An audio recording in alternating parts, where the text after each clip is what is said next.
Oke, selamat pagi, assalamualaikum warahmatullahi wabarakatuh. Kembali lagi dengan Pak Robin di materi yang sama, yaitu Sejarah Indonesia kelas 11. Kita berbicara tentang Sejarah Indonesia kelas 11, yaitu dengan tema sumber daya alam yang menjadi rebutan. Sumber daya alam yang menjadi rebutan ini adalah rempah-rempah.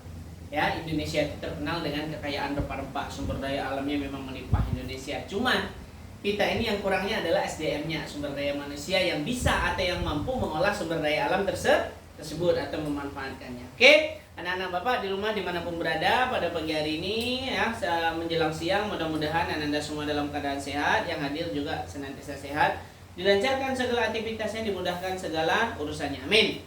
Ya, oke, berbicara tentang sejarah Indonesia kelas 11, sekarang kita belajar latar belakang kedatangan bangsa Eropa ke Indonesia. Nah ini cukup menarik nih. Belajar sejarah di SMK 4 kemarin atau di semanapun, bapak gurunya itu teman bapak semua ya, Widi ya, berpengalaman mungkin sekolah sebelumnya di SMP dan sebagainya, kan ada juga belajar IPS dan sejarah kan ya. Nah, latar belakang kedatangan bangsa Eropa ke Indonesia itu disebabkan oleh beberapa faktor. Coba yang pertama, Ken bacain. Karena disebabkan oleh perang salib. Karena disebabkan oleh perang salib. Nah, Pak, kenapa terjadi perang salib? Nah, sebelumnya orang-orang yang ada di dunia itu berdagangnya di kawasan Laut Merah Timur Tengah. Ya. Kawasan Laut Merah Timur Tengah ini adalah kawasan perdagangan dunia, pusat perdagangan dunia di Timur Tengah, ya. Di kawasan Arab Saudi sana. Nah, ini adalah merupakan Laut Merah yang menjadi pusat perdagangan dunia. Nah, tempat beribadah orang yang dulu semua umat beragama itu cuma satu, yaitu Yerusalem. Cuma satu aja. Udah ada Mekah belum? Belum ada. Kiblat kita orang Islam pada masa itu masih Yerusalem, Palestina. Makanya kita dekat hubungan dengan Palestina, ya. Nah, Yerusalem adalah tempat ibadah. Waktu itu ada orang Kristen yang beribadah juga di sana, yang memanipulatif aksi sehingga dia membuat semacam dia dianiaya oleh orang Muslim, tidak boleh beribadah. Nah, yang waktu dia beribadah disampaikan kepada orang-orang Portugis, orang-orang Eropa yang ada di Timur Tengah, ya orang itu tidak terima. Sedangkan itu tempat beribadah bersama, kenapa dilarang? Kan gitu konsepnya. Itulah yang menyebab dasar terjadinya perang salib itu. Perang salib itu adalah perang antara umat Islam dan Kristen, yaitu perang Konstantinopel namanya. Konstantinopel itu perebutan kota suci Yerusalem. Siapa yang menang? Nah, waktu itu di Timur Tengah, Turki Utsmani, ya kan? Turki Utsmani lagi naik-naik daun, lagi jaya-jayanya, sehingga mereka mampu mengalahkan kekuatan Eropa pada waktu itu. Orang Eropa kalah dalam perang salib, sehingga orang Eropa itu tidak diperbolehkan lagi berdagang di Laut Merah atau mengambil rempah-rempah yang berasal dari Indonesia, dari Cina dan sebagainya. Mereka tidak boleh ngambil lagi. Kenapa? Pertanyaan Bapak, kenapa orang Eropa itu lebih semangat mencari rempah-rempah waktu itu? Karena harga rempah-rempah, komoditi rempah-rempah mahal di Eropa. Rempah-rempah itu apa gunanya? Salah satunya pembuat, kalau di Eropa buat minuman. Nah, ingat ya, buat minuman. Indonesia juga ada nggak rempah-rempah buat minuman? Ada. Salah satunya bandrek, wedang jahe, jamu. Dari rempah nggak? Dari rempah. Ya, sehingga di Timur Tengah itu, karena di Eropa itu kan daerahnya dingin beberapa tempat, minuman keras itu kan dijadikan mereka untuk penghangat badan aja. Makanya kalau di Eropa nggak heran lagi mereka suka minum bir, suka minum ini, biasa saja bagi mereka kan. Orang Cina apalagi. Nah, karena memang dingin, itulah yang menghangatkan tubuh mereka. Nah, ya, sehingga karena tidak boleh masuk lagi ke Timur Tengah, otomatis kan mereka mencari daerah jajahan baru kan. Mereka berlayar sampai ke India. Mencari di India tak ketemu rempah-rempah. Yang ketemu lebih debu holy color itu kan. Kalau di India kan banyak abu-abu berwarna itu kan, yang bisa terbang-terbang tuh, yang ada warna merah, biru, kuning, oranye dan sebagainya, kan terkenal itu. Habis itu pernak-pernik yang kayak gini di India banyak ya. Nah, apalagi di India itu tradisi mereka seperti itu, Pak. Orang perindapan banyak kok rempah-rempah. Nah, perindapan beda lagi. India juga banyak menggunakan rempah-rempah, tapi makanan khas orang India itu adalah bawang bombay. Apapun masakannya pasti ada bawang bombay.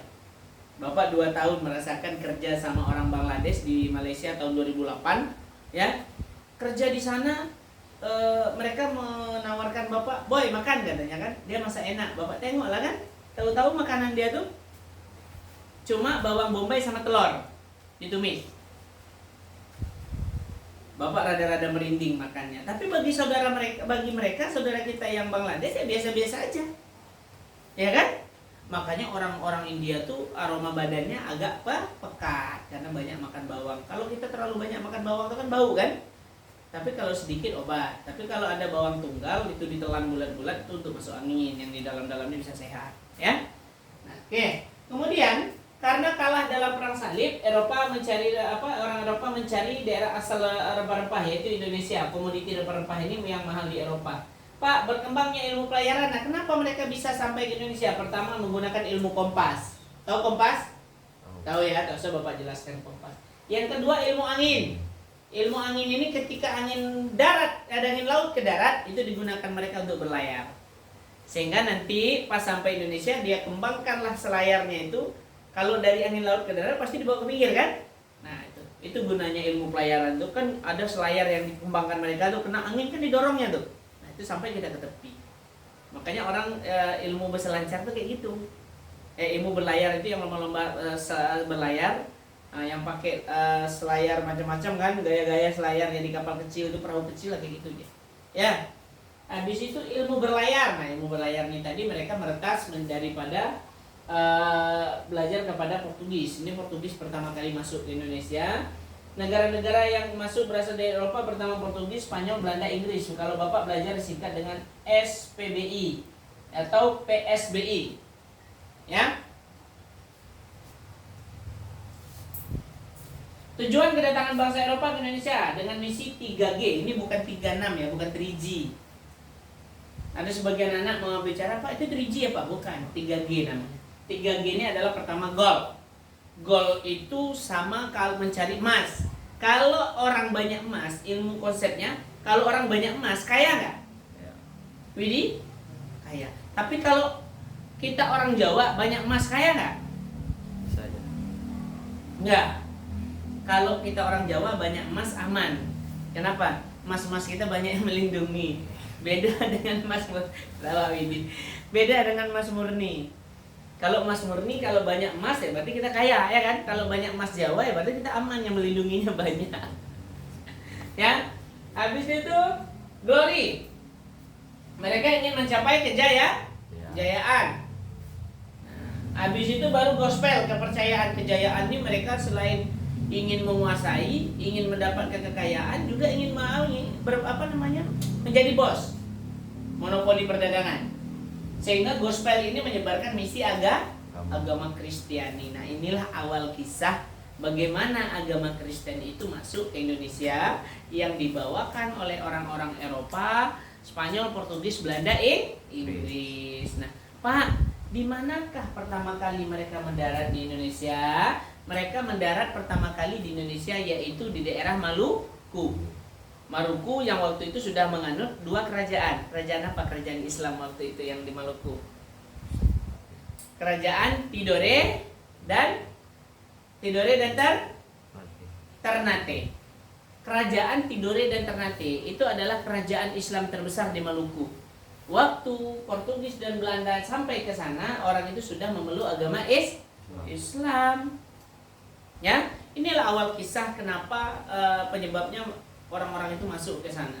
Ya, tapi mereka tetap tidak melepas dari misinya. Misinya adalah 3G, Gold, Glory, Gospel. Nah, Portugis sebagai perintis, Portugis tidak memiliki kekayaan agraris, hasil pertanian, harus kembali ke negara lain yaitu Indonesia. Oke, udah Bapak jelasin. Perdagangan juga merahasiakan sama. Nah, ini dia. Ini bentuk ekspansi Eropa yang waktu itu dilakukan di Indonesia. Ini dia. Ya.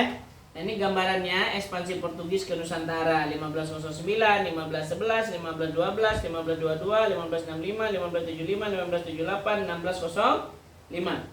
Ya, ini mulai dari wayat Portugis sampai ke Belanda dan Inggris. Ya. Habis itu monopoli perdagangan, nah ini bentuknya.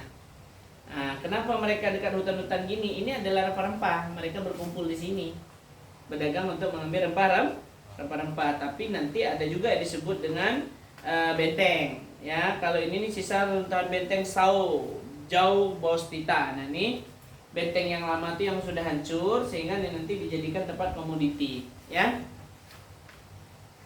Ekspedisi Spanyol menemukan pulau rempah-rempah di Maluku. Nah, ini dia. Ya. Spanyol sama Portugis sampai di Maluku, yaitu mencari ternyata di Maluku banyak rempah-rempah. Yang terkenal di Maluku itu adalah buah pala, ya. Buah pala, habis itu ada juga nanti disebut dengan VOC. Nah, VOC ini kita masuk minggu depan saja. Nah, yang untuk ekspansi yang ini sudah Bapak jelaskan. Sampai di sini ada yang ingin ditanyakan? Silakan, Ken. Ada yang ingin ditanyakan? Boleh. Widi.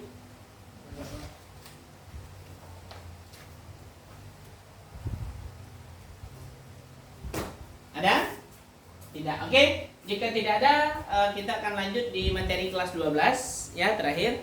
Nah, materi yang ini kita cukupkan sampai di sini dulu. Jadi lebih dan kurangnya Bapak mohon maaf. Bapak tutup. Wabillahi taufiq wal hidayah. Wassalamualaikum warahmatullahi wabarakatuh. See you next time.